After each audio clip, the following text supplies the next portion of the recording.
Week 1 of college football is over. Week 1 of NFL starts tonight. What is going on? The football season is back, baby, and we have someone really special to help break it down with me. Welcome back to the new Wincy show here on the Wincinnati podcast channel. I appreciate all of you. Roll that intro, baby. Good morning, afternoon, evening. I'm Garrett. This is the new Wincy show.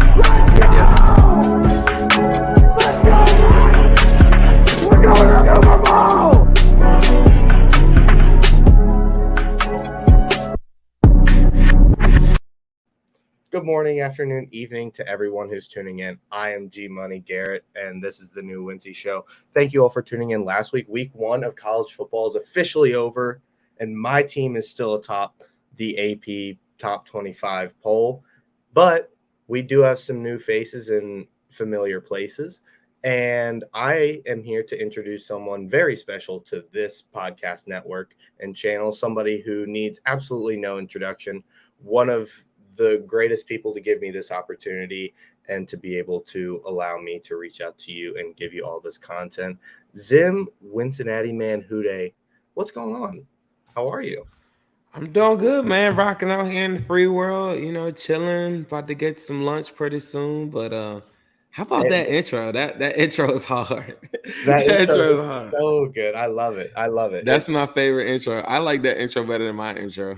I like that intro so much. It's probably I think I watch it at least twice a day, every day. It's so fun to listen to. But what are you getting for lunch? What's tickling your fancy today?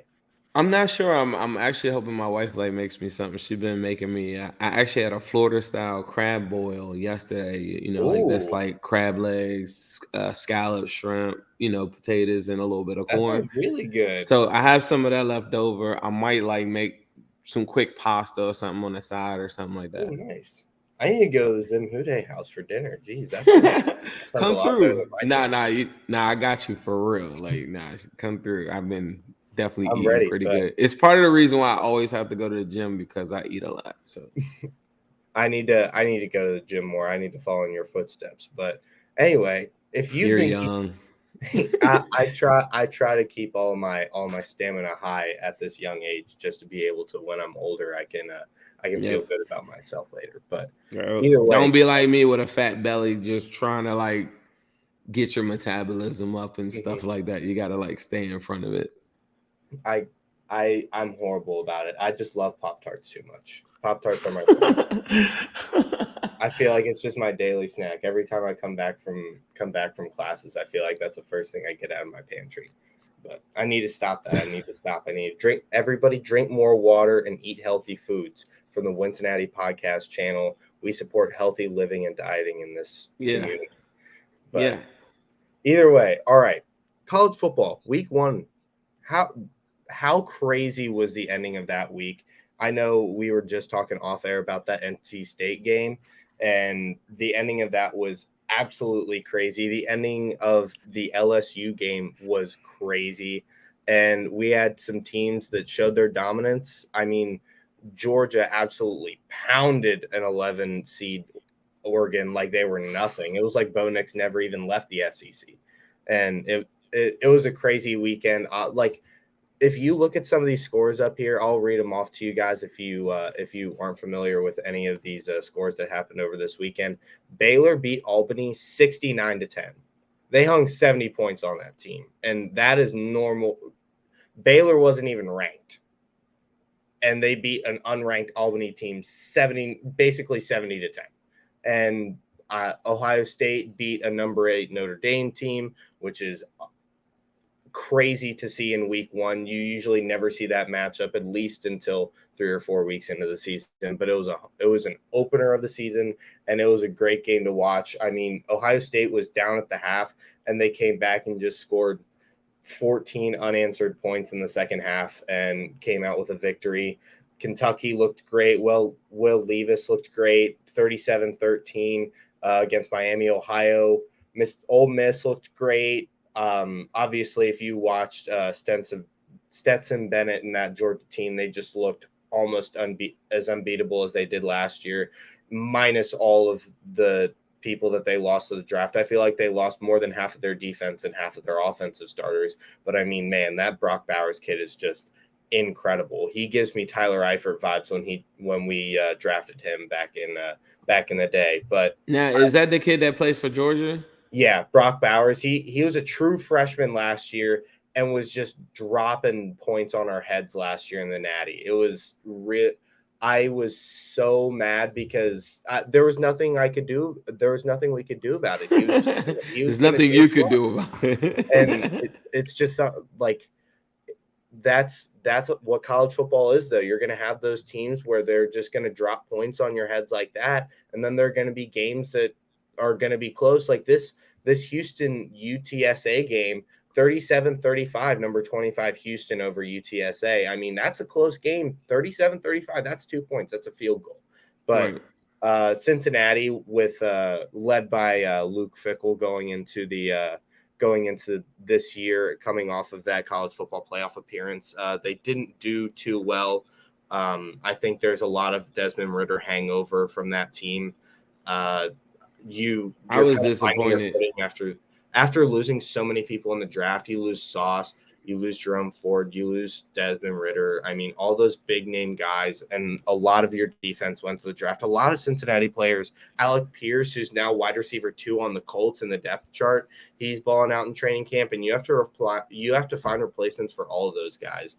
And going into this season, where you don't have preseason in college, it's really just kind of like training camp-esque. It's just a lot of practices, and you're going straight into week 1. The week 0 teams really kind of get a practice game, but it counts. It's not like it's preseason where it's like, okay, you get your 3 preseason games, you get to la-di-da-di-da, screw around, see where your depth looks, and then you go into the regular season. College football is just, you're not there, and then week 1.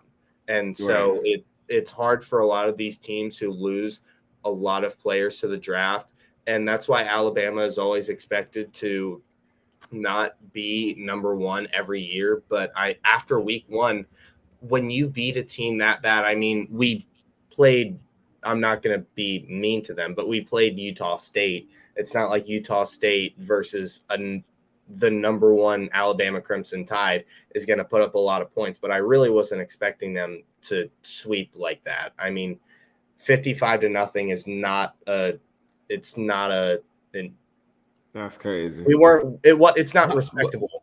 You know, the one thing though, just going back to the Bearcats game, you know, I did catch some of that, and I was like a little disappointed because they had so many opportunities like that were kind of given to them. And they never took advantage of any of that stuff. And you talked about like the hangover from Desmond Ridder, and you know, like just watching the guys like Sauce, even what's the other cornerback that they had? Kobe Bryant. Like all these guys like that, like, you know, now gone. So I thought that they on defense at times they look really, really good, but the offense just never ever had a chance to go in like stamp it. I think they'll learn from it, but I think, like you said, you made a really good point. It's like you don't have those preseason games, you don't really have those joint practices or anything like that. So you're just practicing against your own guys, and all of a sudden here comes this dude you've never seen before. So I thought it was a bit of that. You don't get the reps. You're not getting the consistent reps against other players. I mean, the first team offense versus first team defense is not an easy drill. Like 11 on 11s and 7 on 7s aren't just cakewalks. Like you have full pads and you're running full speed, but it's totally different from being on the field. The game situation is different. The clock is running. You don't have your coaches teaching you in between each play. You're not able to get like the meaningful reps are there, but the timing is not. And the game speed is so much different from practice speed. And me not playing football for so long, like I get that I kind of am disconnected from an actual player's perspective, but from someone who can watch and observe, it's obviously all the guys who always say game speed and practice speed are different. Like, yeah, that's going to be different. But watching a lot of these games where it's just, I mean, Clemson 41-10, Alabama 55-0, Baylor 69-10, Wisconsin 38-0, USC 66-14. I mean, they're unreal scores. Unreal numbers. Tennessee 59-10 against Ball State. Miami, Florida beat BCU 70-13. Like, those aren't small scores. These teams are just dominating some of these lower I think it's FBS, right? The non-Power 5 conferences, Right. that's right. And sorry, it just totally left my brain. But I mean, I'm kind of counting on you for the most part to school me on most of the college stuff, because I'm getting prepped up for Bengals versus Steelers coming up. Oh, speaking of Bengals versus Steelers, we can get to that I'm gonna put it 2 minutes tops. You can cut me off at 2 minutes, but I want to look at some of these games that are going to be really important for week 2 of college. Real quick, the Bowers kid, where are they projecting him to get drafted? Because 2 people over the weekend did show me, like, he had like a key block, something else. Like, they were showing me like some crazy plays he had. Like, where is he supposed to get drafted? So Brock Bowers is a true sophomore. Last year he was a true freshman, and you have to be 3 years removed to go to the draft. So he isn't eligible. He is not eligible to be drafted this year. He'll be eligible next year. But I mean, early draft rankings, I'd put him top 10. He's just a different breed of human. He's going to beat you on a route. He's going to beat you physically. He's not small. He's a large guy. Yeah. True freshman last year. I keep saying that, but you can't get that out of your mind. He's just a different level of human as a sophomore in college, and he almost looks like he's ready to go to the draft if he was eligible. But this year we're really just looking at how he takes that big step from year 1 to year 2. Anybody on Georgia right now, you're going to look at Stetson Bennett. He's getting older. He's 24 years old. Teams who are going to need a quarterback next year, i.e. Seattle, maybe Houston, if Davis Mills doesn't come around, if Matt Ryan ends up not coming to fruition in Indianapolis, that's a possibility where somebody might draft him maybe to sit behind Matt Ryan for a year and then end up becoming like a game managing quarterback with that elusive speed that he has. I mean, same thing with Bryce Young. Bryce Young is officially eligible for the draft. CJ Stroud, I think, is going to be eligible for the draft. A lot of these guys are going to go and end up taking that Malik Willis, Trey Lance, Patrick Mahomes route where they're going to sit behind an experienced quarterback for a year or two. I feel like that's where the NFL is going right now, where a lot of these guys are going to go get drafted and not necessarily play like Joe did or Justin Herbert or Justin Fields. Even Justin Fields sat behind Andy Dalton for a couple games.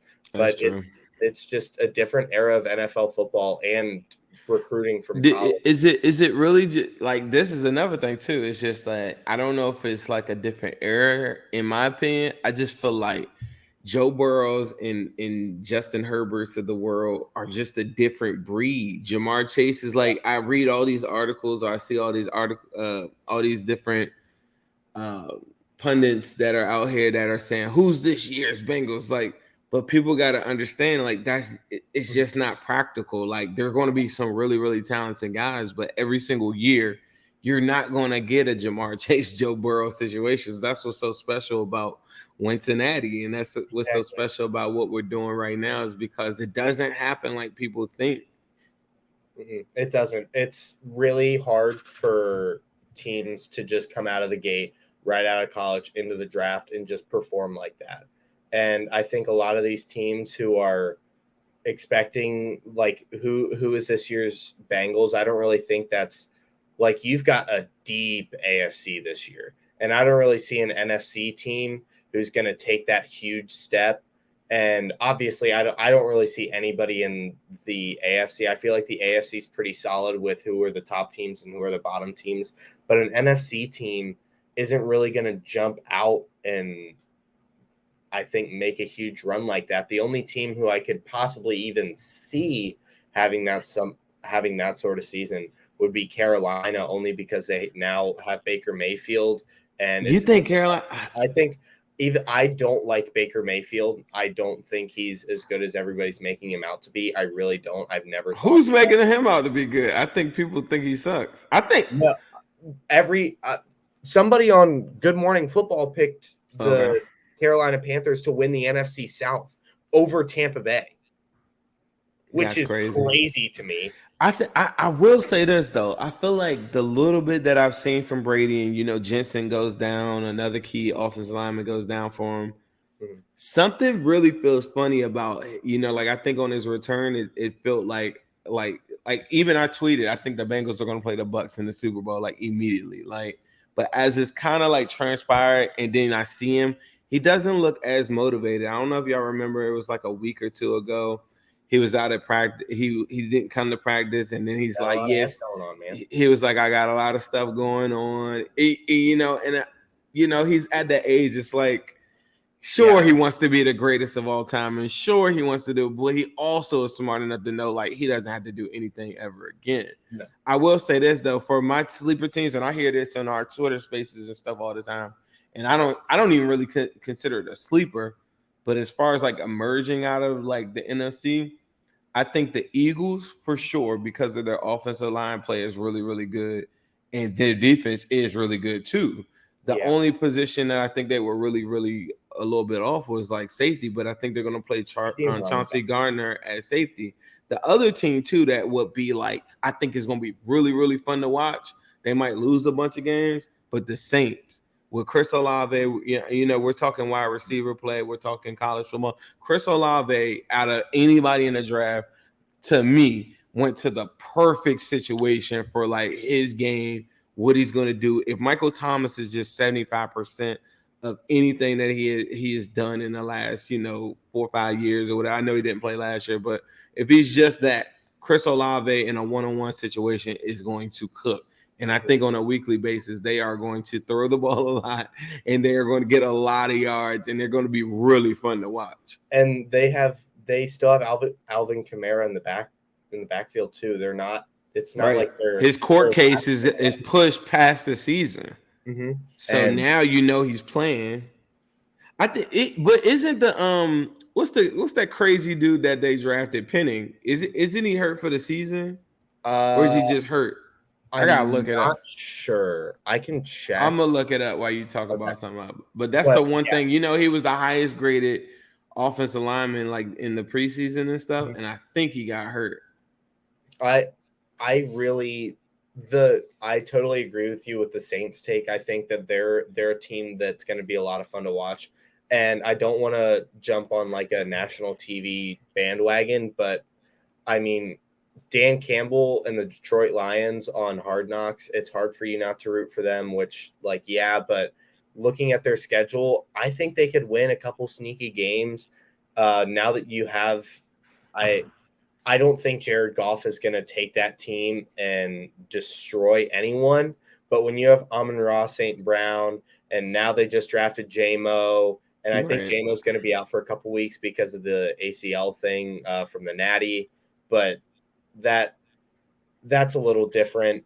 I just don't believe in Goff. I feel like their offensive line, I like Swift. I think people forget about how good Swift is. Yeah, DeAndre Swift and Jamal Williams are just a crazy running back duo. Right. And in the offensive line, if not the best offensive line in football, top 3 for sure. So they're going to be able to run the football. Are the top 3 offensive line? Oh yeah, go look. I don't know if you've seen Penei Sewell like lately too. As he went down the stretch, like he has the potential. That's what's so crazy about the Jamar Chase Penei Sewell thing. Mm-hmm. In one world I live in, everybody's like, you don't get to the Super Bowl without Jamar Chase. And I'm Team Chase, right? Mm-hmm. The other one says, if you give Joe Burrow time, can he just go throw it to anybody and make everybody look good? Like make Uzomah look better than anybody in the world. And Penei Sewell is emerging as one of the best tackles in football. If you really go look at PFF has them, I think, ranked 2nd or 3rd, bro. Yeah, I thinking about it now. I mean, I don't necessarily disagree. Trevor Penning's out the week 10 as well. I'm surprised to hear them being that high, just considering what their record was last year. And that even puts it more into perspective. I mean, that team's ready to win now. They are hungry. They got beat the heck up last year.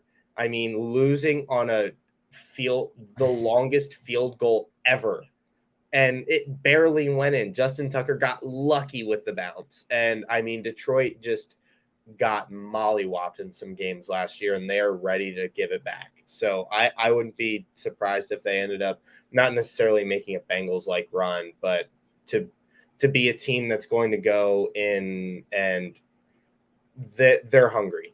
And that's really all you can say about a team like that. And look, the Lions got Taylor Decker at left tackle, Jonah Okay. Jackson, Frank Ragnow, who is probably the best center in football. Yeah, he is. I can't pronounce this dude's name, but at right guard. But then at right tackle they got so right guard I just call him Big V.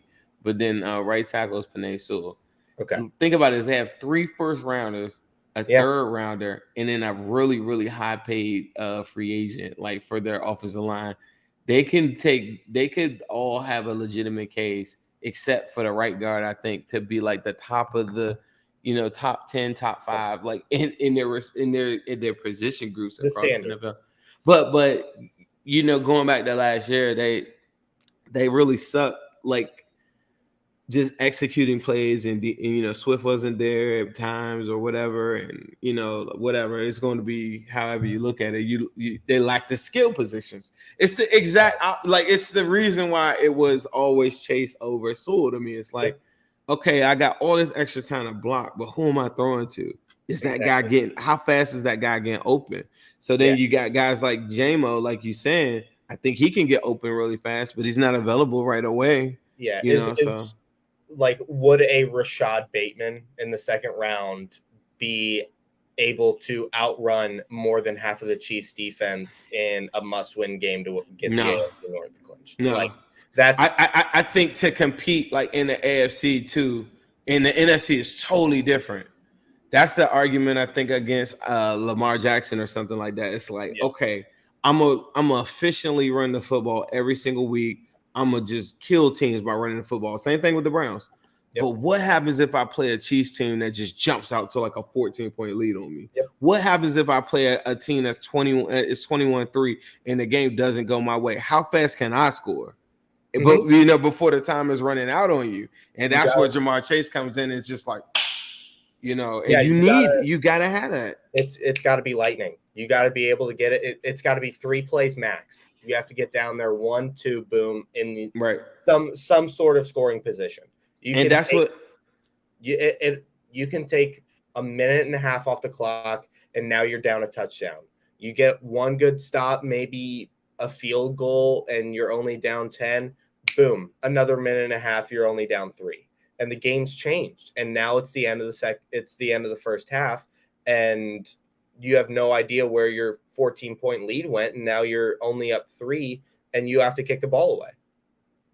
So it's just you have to have that balance of, and maybe the Detroit Lions will eventually have that run, but I just think that their skill position players need that one extra season to be able to get to that next level. And but the Tyreek Hill loss, I think.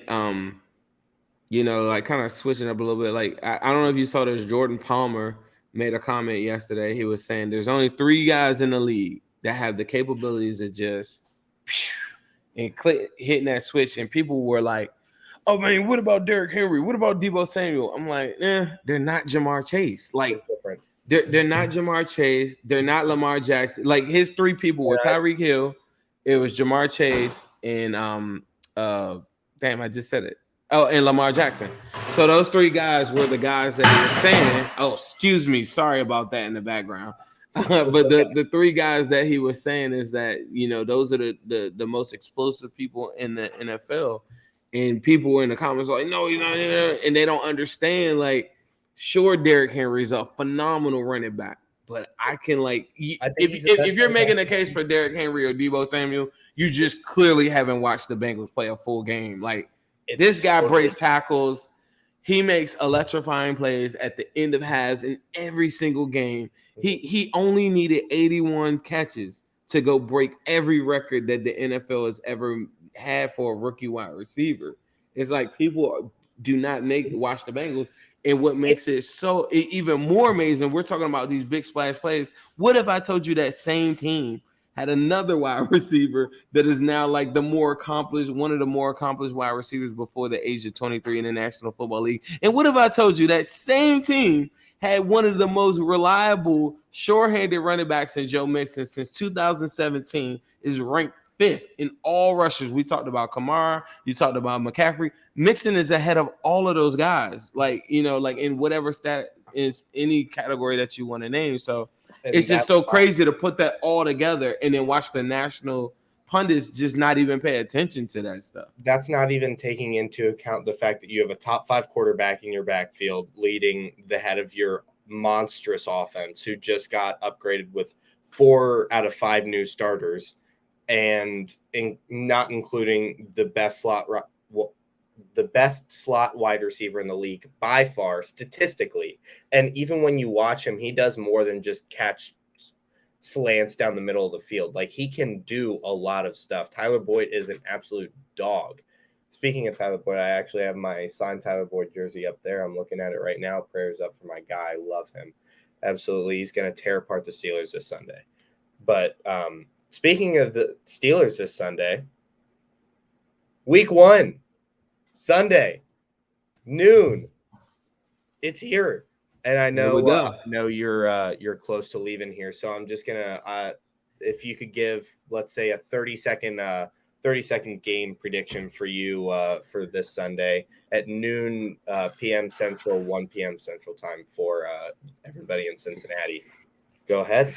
We're gonna go crazy, man. I feel like we got a crazy tailgate coming up. I'm doing it with my man Dre Kirkpatrick of Alabama.